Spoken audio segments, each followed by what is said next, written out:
A kú dédé àsìkò ìjáre ní gbogbo ibikíbi tẹ́ bá tuntun láǹfààní láti máa wo ìkànnì yìí. Benjamin Olúwaṣẹ́gun Olúwapamílẹ́yìn lórúkọ mi. Tó bá yẹ pé first time tuntun leléyìí tẹ́ máa darapọ̀ mọ́ ìkànnì Lọ́fàsẹ̀nà TV lè já sí ẹ bá subscribe sí ẹ̀wẹ̀gbẹ́ rẹ̀ ọ̀hún ẹ̀rọ máa kọ̀ọ̀kan níbẹ̀ tó lè bá máa pè ní notification bell ẹ̀ bá wa tẹ̀ tán kọ́ yóò gọ́ṣọ́ mẹ́ta kan wá tí ń bẹ lókè òun kẹ́ mú option A lé àti lí tó lè bá máa pè ní option all nǹkan bá wa tẹ̀ bá ti tẹ̀ tán èèyàn dá rẹ̀ ẹ̀ láǹfààní láti máa wo ìkànnì yìí ní gbogbo ìgbà táwọn ìtàn bá ti jáde.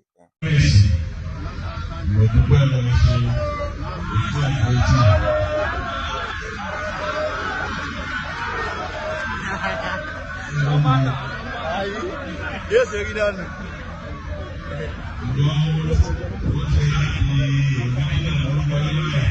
Original.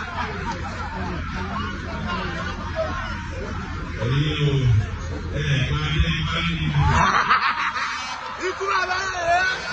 Ikú àbáyé rẹ̀! Ikú àbáyé rẹ̀!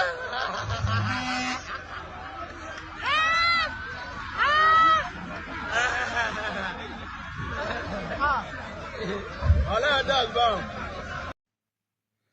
Mo kí ẹni tó bá wò mí, mo kí ẹni tó bá padà wò mí, kí a bá ṣe ń kíra níkẹ́ ọlá ìkí ìyẹ́ ìkí ẹ̀yẹ. Ikú tó lógo jùlọ nílẹ̀ káàárọ̀ àjèrè mo ṣe ẹ̀làbọ̀rú ẹ̀làbọ̀yẹ̀ ẹ̀làbọ̀ ṣìṣẹ́ fún gbogbo wa pátápátá.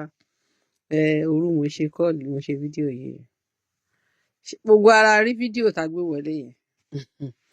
Bá má sọ̀rọ̀ tẹ́lẹ̀ but ọ̀rọ̀ tí bàbá sọ kábíyèsí Aláàfin Ọ̀wádé ọ̀rọ̀ yẹn ò dáa. Wọ́n ní wọn kì í gbọ́rọ̀ burúkú lẹ́nu àbọ̀ rẹ̀.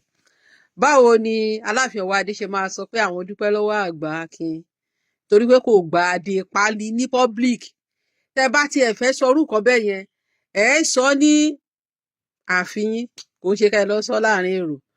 No wonder ńgbà tí gọ́ọ̀mẹ̀ntì fún àwọn èèyàn ní adé, gbogbo àwọn ọmọ Ọ̀yọ́ wọ́n wá sórí social media wọ́n ládé pálí náà fún wọn. Bọ̀dá Mọ̀rúfù tó jágbẹnusọ yín òun náà ní adé pálí ni wọ́n gbà.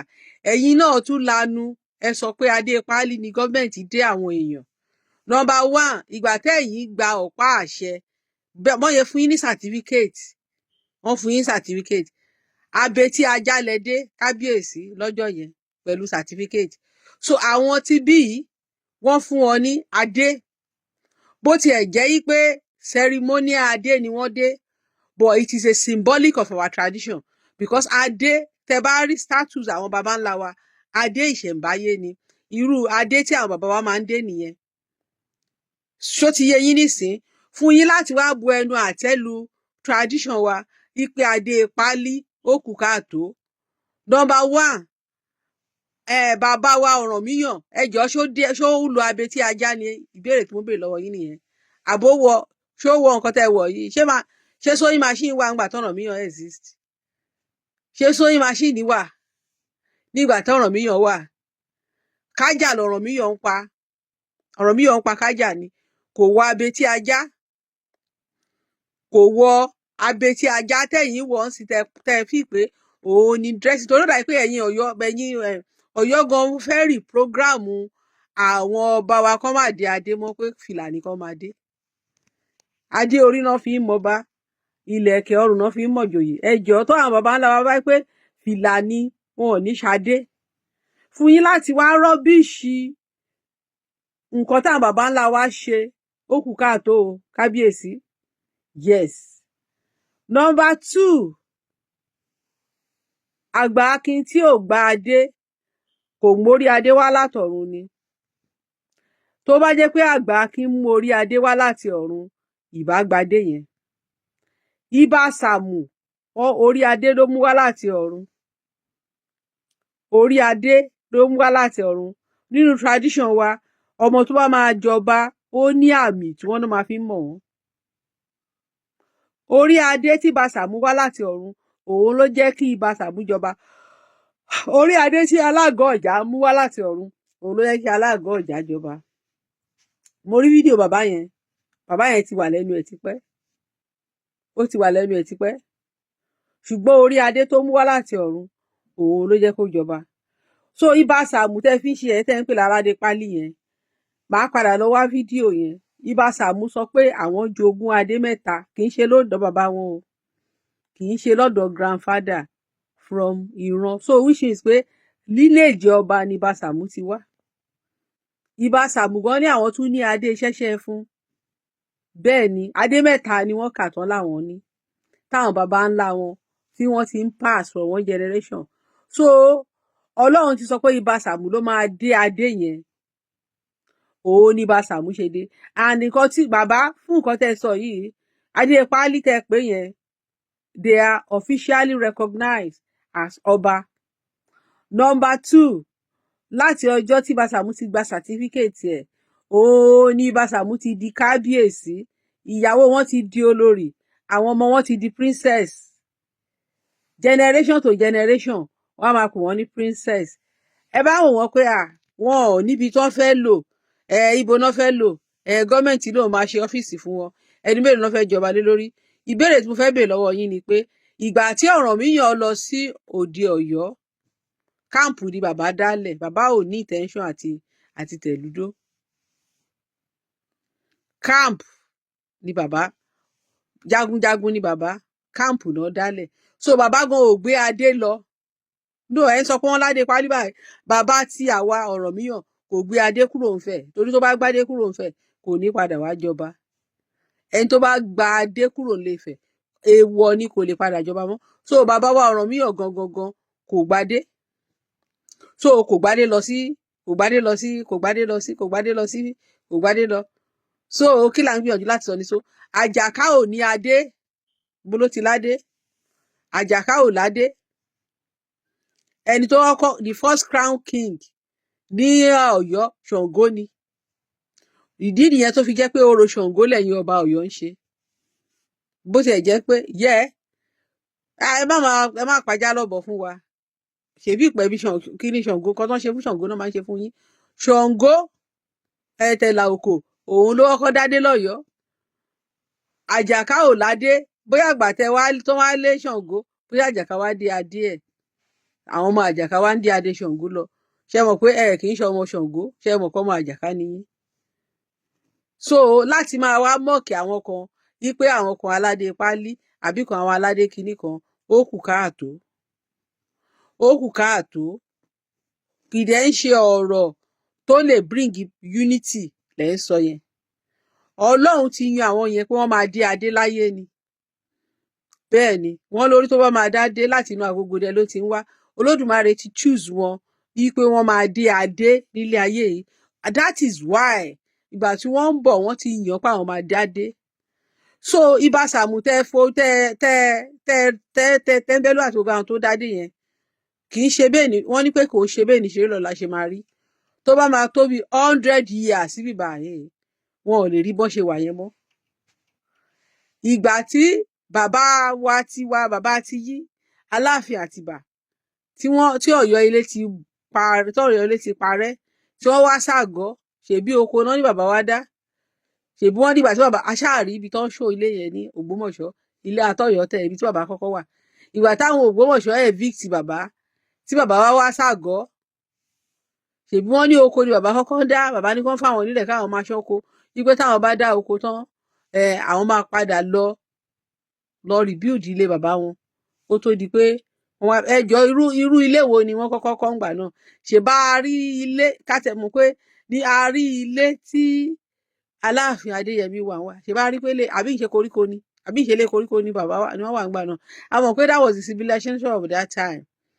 But lénìí, ṣé inú koríko ni àwọn ọba Ọ̀yọ́ wà lénìí? So tẹ bá ń make mockery of Ìbà Sàámú, tí ì mọ̀ Ìbà Sàámú náà àwọn náà wọ́n á choose olóyè títí wọn àwọn náà á tún wá àwọn olówó wá tún fi jọba wọ́n á tún wá jẹ ọ̀kan